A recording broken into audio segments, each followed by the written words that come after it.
Hello मित्रों।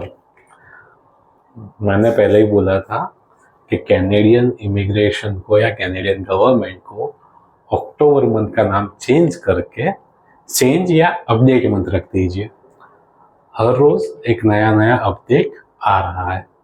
तो let's see, just yesterday एक और बोल सकते कि मेजर अपडेट आया हुआ है कि नाउ जैसे कि हमने स्टूडेंट वीज़ा में कैप ऑलरेडी देख लिया है, तो अभी जो आएगा वो इमिग्रेंट में कैप आएगा।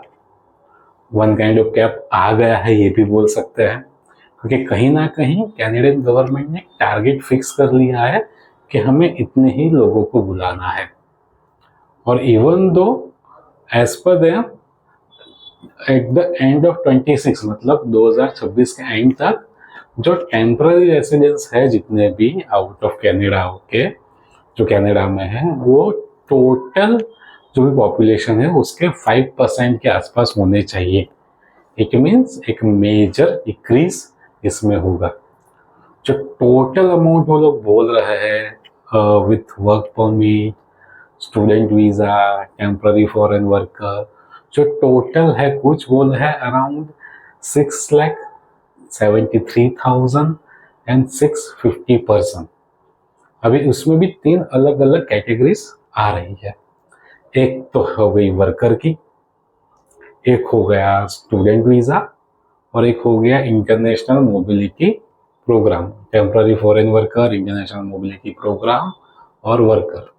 तो टोटल अगर जाए तो अप्रोक्सीमेट आएगा 6,73,650 पर्सन, जिसमें से जो वर्कर है वो आएंगे 3,05,000 के आसपास। तो ये एक वन काइंड ऑफ कैप हो गया कि इतने ही हम लोग बुलाएंगे। नाउ उनका जो टारगेट है जिन्होंने नाम दिया है इमिग्रेशन 25-27 इमिग्रेशन प्लान, तो उसके अकॉर्डिंग एज पर देम तो 40% ऑफ परमानेंट रेसिडेंट मतलब के 40% जो परमानेंट रेसिडेंट्स है उनके टारगेट में से, तो उनमें से 40% तो ऑलरेडी इन कैनेडा है, जो स्टूडेंट वीज़ा पे गए हुए हैं, जो वर्क परमिट पे गए हुए हैं। तो अगर बाहर से वर्ल्ड वाइड उनको लेने हैं वो लेने हैं 60%। तो अभी वो 60% में भी कैटेगरीज डिफाइन होगी, कुछ पर्टिकुलर कैटेगरीज को ही इनवाइट किया जाएगा। तो यहाँ पे अब जो एक्सप्रेस एंट्री था डायरेक्ट फेडरल स्किल वर्कर, उसका रोल थोड़ा कम होता दिखाई जा रहा है। और जो पीएनपी प्रोग्राम्स हैं उनको थोड़ा लिबर्टी मिलेगा कि वो लोग ज़्यादा पीपल्स को इनवाइट कर पाएंगे, लेकिन अगर अगेन उनके पास भी एक टारगेट तो है। तो अगर हम देखने जाए तो पूरे इमिग्रेशन प्लान को जिस तरह से रिडक्शन आया हुआ है, इसका प्रॉपर डिटेल विथ नंबर्स मैं कैप्शन में डाल दूंगा, यू कैन रीड इट। और इवन दो हम वेबसाइट पे भी अपडेट करने वाले हैं तो उस पर भी जाके देख सकते हैं। लेकिन इसका जो प्लानिंग जिस तरह से 25-27 का हुआ है इमिग्रेशन प्लान का, उसमें एक बात बहुत ही क्लियर है कि रिडक्शन होगा। ये जो अमाउंट है वो कम होगी और अच्छी खासी कम होगी।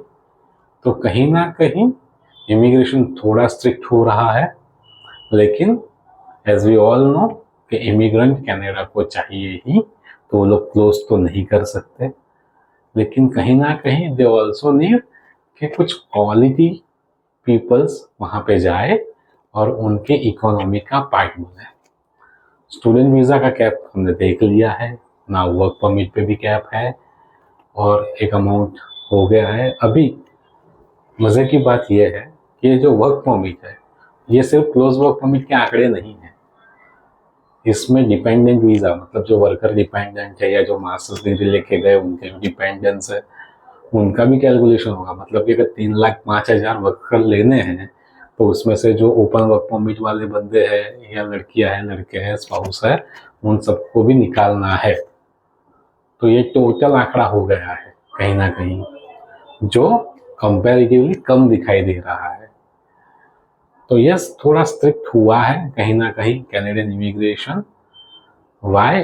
बिकॉज ऑफ उनके ये जो पूरा स्टेटमेंट है उसमें कहीं ना एक वर्ड आया है कि आफ्टर पेंडेमिक। तो डेफिनेटली पेंडेमिक की वजह से कोरोना के बाद उनको भी बहुत सारे प्रॉब्लम फेस करे हैं उन लोगों ने। जिसकी वजह से कहीं ना कहीं ये सारे चेंजेस आ रहे हैं. वी आर स्टिल एक्सपेक्टिंग थोड़े बहुत चेंजेस अभी भी हम एक्सपेक्ट कर रहे हैं, जो मे बी नवंबर तक क्लियर हो जाएंगे. ये मेरा मानना है, मेरा अजम्पशन है. और शायद ये भी हो सकता है कि पीआर में भी कैटेगरी वाइज कुछ कैटेगरीज को बाहर निकाल दिया जाए कि जिनके डायरेक्ट फेडरल में ड्रॉज नहीं होंगे, पीएनपी कर सकता है. तो ये भी हो सकता है. तो ये सारी पॉसिबिलिटीज के साथ अभी के लिए मैं आपको भाई बोल रहा हूँ, और नेक्स्ट टाइम ज़रूर से मिलेंगे कुछ नए चेंजेस के साथ, कुछ नए अपडेट के साथ. और अब if you want to know कि अगर कनाडा को छोड़ के और कहाँ कहाँ हम जा सकते हैं, what are the other option, तो यू डेफिनेटली कॉन्टेक्ट अस. आपकी प्रोफाइल के अकॉर्डिंग एक जेन्युइन वे में आपको गाइडेंस मिलेगा एमएन इमिग्रेशन से, और प्रॉपर वे में आपका एप्लीकेशन भी हो जाएगा. So yes, you can contact us for any kind of visa, student, abroad education, visitors, dependent. We'll help you. Okay? Bye.